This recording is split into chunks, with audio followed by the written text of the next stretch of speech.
پاکستان کی مسلح افواج chairman joint chief of staff committee اور سروسز چیفز نے یوم تکبیر کے موقع پر قوم کو دلی مبارکباد پیش کی ہے۔ ISPR کی جانب سے جاری کردہ بیان کے مطابق 28 مئی 1998 کو پاکستان کے ایٹمی قوت بننے کی یاد میں منایا جانے والا یہ دن جنوبی ایشیا میں اسٹریٹجک توازن کی بحالی اور دفاعی خود مختاری کے حصول کی واضح علامت ہے۔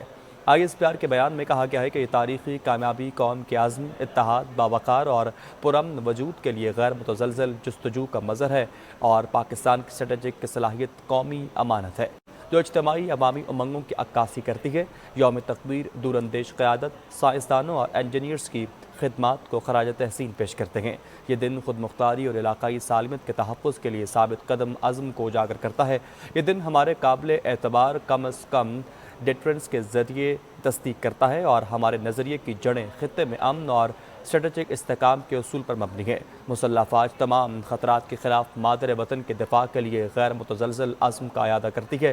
ہماری صلاحیت صرف اور صرف دفاعی مقاصد کے لیے ہے اور یہ امن کی ضامن ہے۔ آئیے اس دن وطن کی سلامتی، ترقی اور خوشحالی کے لیے اجتماعی عہد کی تجدید کریں اور اس سنگ میل کو عبور کرنے والوں کی قربانی اور قوم کے ساتھ کھڑے ہیں۔